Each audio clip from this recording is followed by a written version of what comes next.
বাড়িতেই বিশ্রাম নাও। আমি একটা অন্যায় করে ফেলেছি। কালকে ওই ডিভোর্স পেপারগুলো আমি ছিঁড়ে ফেললাম, উচিত হয়নি সেটা করা। আমি একটা কাজ করব, আমি আবার ডিভোর্স পেপারগুলো রেডি করে সাইন করে তোমাকে ফিরিয়ে দেবো। আনন্দী প্লিজ, আমি জানি তোমার সঙ্গে আমি অন্যায় করেছি, তাও একটা রিকোয়েস্ট করবো তোমাকে। তুমি তো চাও আমি তোমার জীবন থেকে চলে যাই, আমি চলে যাব, কিন্তু সিরিয়াসলি বলছি, মানে তুমি না এটা করতে যেও না। তোমার বন্ধুর সঙ্গে ঘটকালি এটা করতে যেও না, এটা না তোমাকে মানায় না। তুমি তোমার বন্ধুকে কি বলবে? তোমার স্ত্রী হিসেবে খুব ভালো ওকে বিয়ে করে নে, এটা শুনতে খুব চিপ লাগে। তুমি আমার কাছ থেকে যা যা চাইছো আমি তোমাকে সবটা দেবো, কিন্তু আমার লাইফের এই ডিসিশনটা তুমি নিতে পারো না অনুভব। আনন্দী, আনন্দী প্লিজ, আমি জানি তোমার সঙ্গে আমি অনেক অন্যায় করেছি, কিন্তু প্রত্যেকবার তুমি আমাকে মাফ করে দিয়েছো।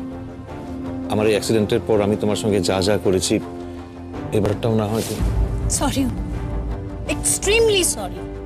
তুমি এর আগে যা যা করেছো আমার সঙ্গে, তাতে কোনো অসম্মান ছিল না, অপমান ছিল না। তুমি যা যা করেছিলে সবটাই তোমার ফ্রাস্ট্রেশন থেকে, ইরিটেশন থেকে। কিন্তু কাল যে অপমানটা তুমি আমাকে করলে সেটা খুব ভেবেচিন্তে করলে। তুমি তোমার লয়ারকে দিয়ে ডিভোর্স পেপার রেডি করালে। আনন্দী, আজকের দিনটা তুমি বাড়ি থেকে বেরিও না। তুমি আমার সামনে বসে সারাদিন আমাকে যা যা বলার বলো। সারাদিন আমি সারাটা দিন কার সামনে থাকবো? মানে যে মানুষটা আমাকে জামা কাপড় মনে করে তার আলমারিতে রেখে দেয়, সেখান থেকে ছুঁড়ে ফেলে দেয়, অন্য কারো হাতে তুলে দেয়, সেই মানুষটার সঙ্গে সারাটা দিন কাটাবো আমি? আচ্ছা, আমার কথা না হয় তুমি ভুলে যাও। তুমি আমার কথাগুলো একজন ডক্টরের কথা বলে মনে করো। তুমি এখনো দুর্বল আছো আনন্দী। তুমি কাল খুব অসুস্থ হয়ে পড়েছিলে, তোমার এতটাই জ্বর এসেছিল যে, আর সেই জ্বর বাড়তে বাড়তে এমন একটা জায়গায় গেছিল যেখান থেকে তোমার অনেক বড় বিপদ হতে পারতো। তাই বলছি আনন্দী প্লিজ, আজকে বাড়ির বাইরে বেরিও না, আজকে বিশ্রাম নাও, বাড়িতে রেস্ট নাও। ডক্টর, তুমি কোন ডক্টরের কথা বলছো? ডক্টর অনুভব মৈত্র? আমি যে ডক্টর অনুভব মৈত্রকে চিনি সে তো এখন ডাক্তারি ছেড়ে দিয়েছে। সে তো মনে করে তার পায়ে জোর নেই, সে কখনো দাঁড়াতেই পারবে না। তুমি সেই ডক্টর মৈত্রর কথা বলছো? মানে তুমি কি তাকে চেনো, জানো তাকে? প্লিজ আনন্দী। আমি রেডি হব, আমি চেঞ্জ করবো অনুভব।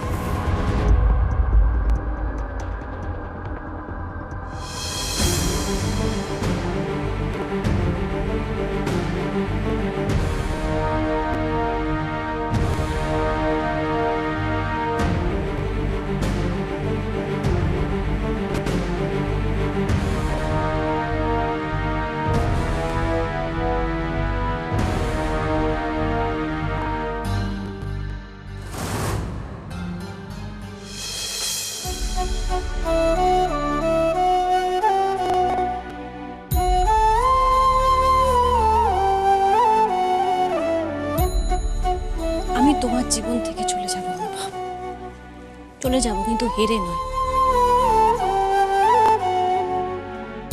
তোমাকে তোমার আগের অবস্থায় ফিরিয়ে এনে।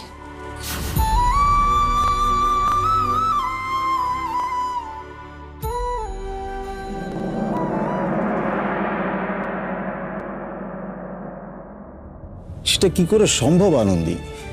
তুমি তো একটা অসম্ভব কথা বলছো। অসম্ভব কথা নয় ডক্টর সরকার। অনুভব শুধু আর শুধুমাত্র ঠিক হতে পারে নিজের কাজের মধ্যে দিয়ে। ও তো একজন সার্জন, অপারেশন থিয়েটারে পারফর্ম করলে ওর আত্মবিশ্বাস ফিরে পাবে, নিজের এই অবস্থা থেকে বেরিয়ে আসতে পারবে। কাল রাতে ও যা করলো, ওর কাছে আর কোনো অপশন ছিল না, শুধুমাত্র নিজের আত্মবিশ্বাসের জোরে ও সেটা করতে পারলো। তাই আমার মনে হয়েছে যে জীবনের মূল স্রোতে ফিরে আসার এর থেকে আর ভালো কোনো উপায় হতেই পারে না। আমি বুঝতে পারছি আনন্দী, কিন্তু তুমি একবার নিজেকে আমার জায়গায় রেখে ভেবে দেখো। তুমি বলছো আমি ওর হাতে একজন ক্রিটিক্যাল অপারেশনের পেশেন্টকে তুলে দেব, কিন্তু একজন ডাক্তার হয়ে একজন পেশেন্টের জীবনের রিস্ক আমি কিভাবে নিই? রিস্কের কথা কোথা থেকে আসছে ডক্টর? আপনি তো আমার থেকে বেশি ভালো জানেন।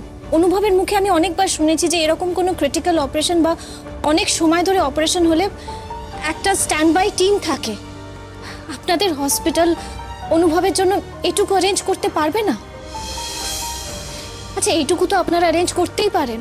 আনন্দী, এই সিদ্ধান্ত আমি একা নিতে পারি না, এটা আমাকে বোর্ডকে জানাতে হবে। আর অনুভব অপারেশনের জন্য কতটা মানসিকভাবে প্রস্তুত সেটাও আমাদের দেখতে হবে।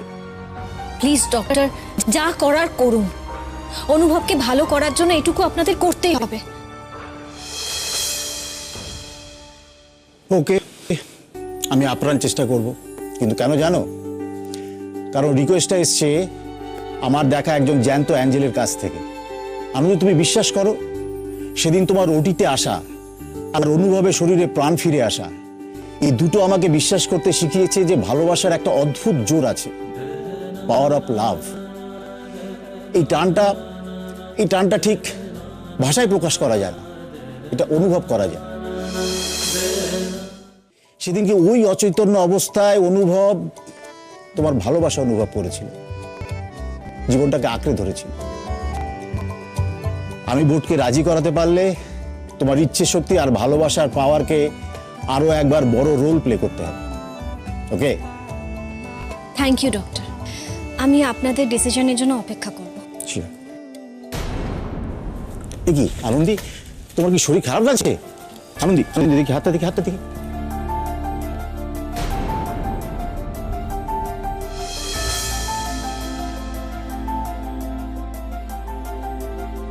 তুমি একটু জল খাও তো, জল খাও।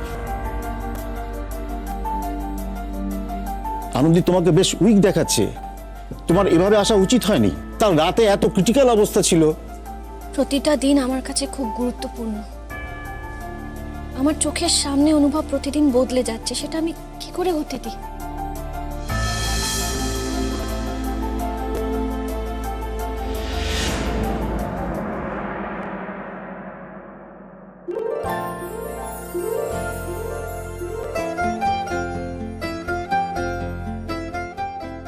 তোমার প্রশ্নের উত্তরের জবাব আমি এটাই বলতে পারি যে আমার কোনো ক্ষতি হোক সেটা তুমি কখনোই চাইবে না, কারণ আমার বিশ্বাস আমি কিছুতে কষ্ট পেলে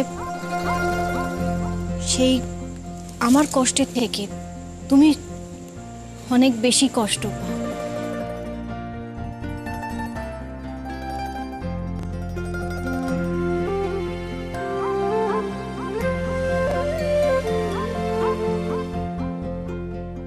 তুমি আমার কাছ থেকে ডিভোর্স চাইছো, কাগজটাও তৈরি করে ফেলেছো। কে আমি তোমার? কে না বাদী? যখন ইচ্ছা হবে ভালোবেসে কাছে টেনে নেবে, যখন ইচ্ছা হবে দূরে ছুঁড়ে ফেলে দেবে। আমার লাইফ পার্টনার চুজ করবে। বলো বলো, কে আমি? হু অ্যাম আই টু ইউ? বলো।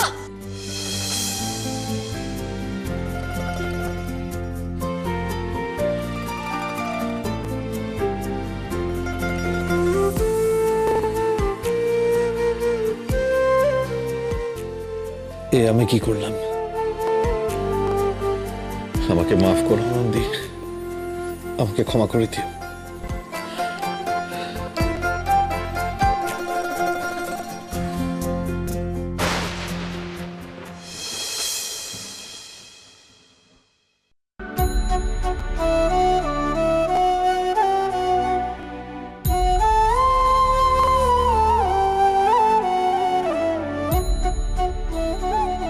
সরি, ডিস্টার্ব করলাম।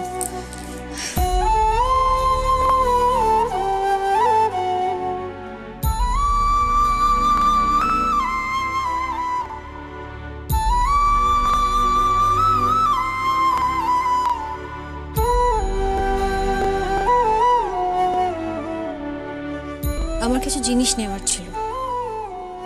তোমার শরীর এখন কেমন আছে আনন্দী?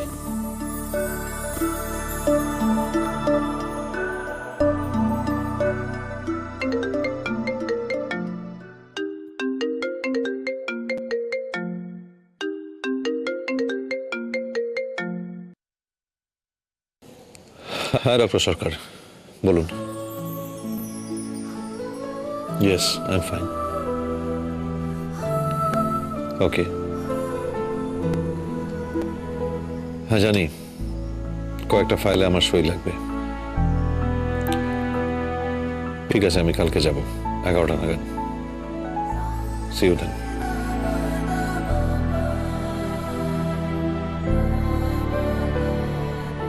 কালকে আমাকে একবার হসপিটালে যেতে হবে। তুমি যাবে আমার সাথে 11টা নাগাদ? যাবো।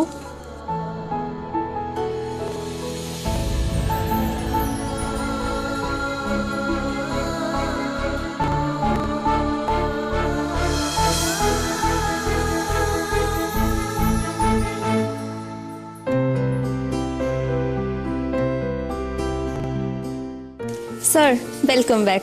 আমরা কিন্তু একদিন আপনাকে খুব মিস করেছি। কেমন আছেন আপনারা সকলে? স্যার আপনি আবার কবে হসপিটাল জয়েন করবেন?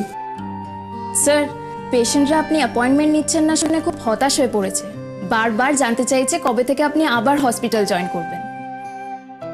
তাহলে সিস্টার সকলকে জানিয়ে দেবেন যে ডক্টর অনুভব মৈত্র আর চিকিৎসা করবেন না। কেন?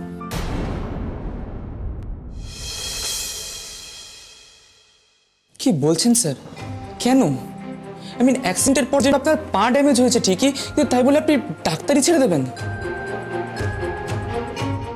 স্যার আপনিই তো আমাদের বলেছিলেন যে আমাদের দেশে ভালো সার্জনের কত অভাব আছে, আর সেখানে আমরা যেন কোনোদিনও প্র্যাকটিস না ছাড়ি। আমার মনে আছে আমি কি বলেছিলাম, কিন্তু এখন আমার যে অবস্থা, এখন তো কেন, ভবিষ্যতে কোথাও আমি আর নিজের পায়ে কখনো দাঁড়াতে পারবো না। কাজে হসপিটালে আমার আর অ্যাজ এ ডক্টর ফেরা হবে না কখনো। আর এই সত্যিটা এখন আপনাদের মেনে নিতে হবে। কিন্তু আপসেট হবে না, একজন ডক্টর মৈত্র যাবে, অন্য কেউ এসে তার জায়গা নেবে। The show will go on. By the way, doctor Sarkar কি এসে গেছেন? না স্যার এখনো আসেননি, তবে আপনাকে যখন বলেছে আসছেন তখন নিশ্চয়ই চলে আসবেন।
স্যার আরে মৈনাক, এসো এসো এসো। স্যার একবার রাউন্ড দেবেন? না, আমি আর রাউন্ড দিয়ে কি করবো? স্যার আপনার সেই আমিনুলকে মনে আছে? মৈনাক, অ্যাক্সিডেন্টে আমার পাটা নষ্ট হয়েছে, মাথাটা না। মনে থাকবে না আমিনুলকে? 2 মাস আগে তো আমি রিলিজ করলাম ওকে। স্যার ও আবার ভর্তি হয়েছে, নতুন করে আবার কিছু অসুবিধা দেখা দিয়েছে। ও, চান্সেস ছিলই, আমি আগেই বলেছিলাম ওকে ও যেন ট্রিটমেন্টটা কন্টিনিউ করে। By the way, how is he? কেমন আছে এখন? আজকে ওর আর একটা অপারেশন আছে। আচ্ছা, ভালো তো। Sir sir doctor Banerjee phone করেছিলেন, উনি আসলে একটু জ্যামে আটকে গেছেন। স্যার বলছি যে আপনি কি গিয়ে একজন পেশেন্টকে একটু দেখতে পারবেন? উনি আপনারই 15 পেশেন্ট, আমিনুল। আমি আমি কি করে পেশেন্ট দেখব? না, অন্য ডাক্তারকে ডাকুন আপনারা। স্যার ডক্টর সিনহা অফ নিয়েছেন, আর এদিকে দুজন সিনিয়র ডাক্তারদের মধ্যে ডক্টর ভাদুরীকে কন্ট্যাক্ট করা যাচ্ছে না। এদিকে ডক্টর লোহিয়াও সেমিনার অ্যাটেন্ড করতে গেছেন। স্যার প্লিজ আপনি কাইন্ডলি একবার চলুন। ডক্টরবাবু, আমার ছেলেটাকে আপনি বাঁচিয়ে দিন। আমার একটা মাত্র ছেলে, ওকে তো আপনিই দেখতেন। আগের বার তো ওকে আপনি আমার কোলে ফিরিয়ে দিয়েছিলেন।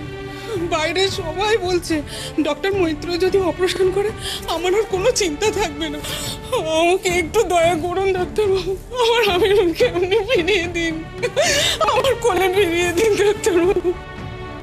দেখুন, আমাকে মাফ করুন প্লিজ।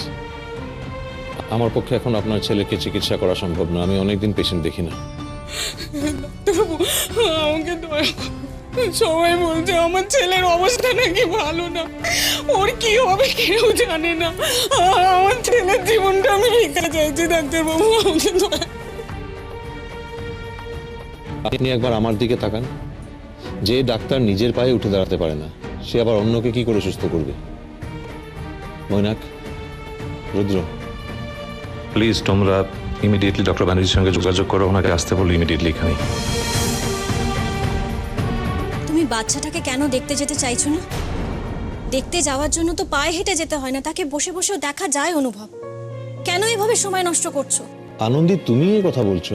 বলছি অনুভব, আমি বলতে বাধ্য হচ্ছি। তুমি নিজের অবস্থার কথা না ভেবে বাচ্চাটার অবস্থার কথা একটু ভাবো। ওর মাকে দেখো তোমার সামনে দাঁড়িয়ে কাঁদছেন। প্লিজ অনুভব, আচ্ছা তুমি যদি ওর সামনে গিয়ে দাঁড়াও, হয়তো তুমি কিছু করতে পারবে। বাচ্চাটার অবস্থা সত্যি খুব ক্রিটিক্যাল। আচ্ছা ঠিক আছে, আমি আপনার ছেলেকে দেখব, দেখে যা ওষুধ লাগে প্রেসক্রাইব করে দেবো, কিন্তু অপারেশন আমি করতে পারবো না। আসুন স্যার, আসুন।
বুঝতে পারছি না, আমি বুঝতে পারছি না কাজটা ঠিক হলো না ভুল। অনুভব পারবে তো বাচ্চাটাকে সুস্থ করে তুলতে? ও নিজের ওপর কনফিডেন্স ফিরে পাবে তো? কি করে আপনারা সিচুয়েশন হ্যান্ডেল করবেন আমি তো বুঝতে পারছি না। এত দেরি অবধি ওয়েট করার তো কোনো মানে নেই। ছেলেটার ইমিডিয়েটলি অপারেশন দরকার। এখন কি করে সামলাবেন সিচুয়েশনটা? মিস দত্ত, ডক্টর ব্যানার্জি কত দূরে আছে? স্যার আসলে একটা রিলিজিয়াস মিছিলের ভিতরে পড়ে গেছেন, কোনো দিক থেকেই বেরোতে পারছেন না। এক্ষুনি ফোন করেছিলেন। কিন্তু এখন একটা মুহূর্ত নষ্ট করা মানেও কিন্তু বাচ্চাটাকে বিপদের দিকে ঠেলে দেবো, আপনারা বুঝতে পারছেন না? আমার ছেলেটাকে বাঁচিয়ে দিন ডাক্তারবাবু, ওর অপারেশনটা আপনি করে দিন। স্যার আমারও মনে হয় আপনি অপারেশন স্টার্ট করে দিন। স্যার আমরা সবাই ওটিতে থাকছি, প্লিজ স্যার আপনি অপারেশনটা শুরু করে দিন। স্যার অনুভব প্লিজ একটা চেষ্টা অন্তত করো। পায়ে উঠে দাঁড়াতে পারবে না, কিন্তু বসে বসেও তো অনেক কাজ করা যায়। তুমি নিজেও বললে যে ইমিডিয়েটলি অপারেশন করা দরকার বাচ্চাটা, তাও তুমি ওখানে যেতেই চাইছো না।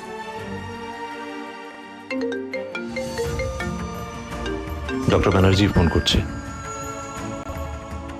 কোথায় আপনি? শুনুন, আমি একটা জ্যামে খুব বাজেভাবে আটকে গেছি। ঘন্টাখানেকের আগে এখান থেকে বেরোতে পারবে বলে আমার মনে হচ্ছে না। আমি আপনাকে একটা রিকোয়েস্ট করছি, আপনি সার্জারিটা শুরু করে দিন। এটা আপনি কি বলছেন ডক্টর ব্যানার্জি? আপনি একজন সিনিয়র ডক্টর, আপনি আমার সিচুয়েশনটা জানেন না? ডক্টর মৈত্র, আমি সব জানি, এটা আপনাকে করতেই হবে। একজন ডাক্তার হয়ে ওই বাচ্চাটার জীবন বাঁচানোটা আপনার দায়িত্ব। এটা আমাদের হসপিটালের প্রেস্টিজের ব্যাপার। প্লিজ স্যার, প্লিজ স্যার আপনি অপারেশনটা করুন স্যার, প্লিজ আমি আপনাকে রিকোয়েস্ট করছি স্যার। এখানে বাচ্চার জীবন জড়িয়ে আছে, প্লিজ আপনি রিকোয়েস্ট করছি স্যার, প্লিজ স্যার, প্লিজ আপনি অপারেশনটা করুন স্যার। আচ্ছা ঠিক আছে, ওকে, আমি অপারেশন করব।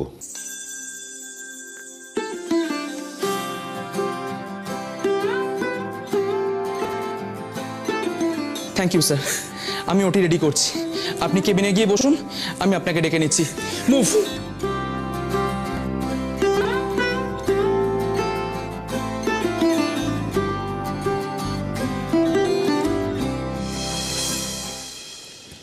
Anandi, I need you Anandi. আমি যা যা করেছি সব ভুলে গিয়ে তুমি আমার পাশে থাকবে তো? থাকবো। আমি না কনফিডেন্স পাচ্ছি না। এই মুহূর্তে তোমার আমার পাশে থাকাটা খুব জরুরি আনন্দী। দেখো, অপারেশন না করলে বাচ্চাটাকে বাঁচানো যাবে না। তুমি আমার পাশে থাকবে তো? থাকবো অনুভব, আমি তো বলছি আমি তোমার পাশেই থাকবো। তুমি আমাকে মাফ করে দেবে তো আনন্দী, আমি যা যা ঘটিয়েছি তার জন্য? অনুভব, এখন এসব কথা বলার সময় নয়। দেখো, তোমাকে তোমার কাজে মন দিতে হবে। হ্যাঁ, তোমাকে অপারেশনটা করতে হবে। একটা বাচ্চার জীবন মরণ তোমার উপর নির্ভর করছে। কিন্তু আমি পারবো তো? আমার আমার হাত কাঁপে না তো?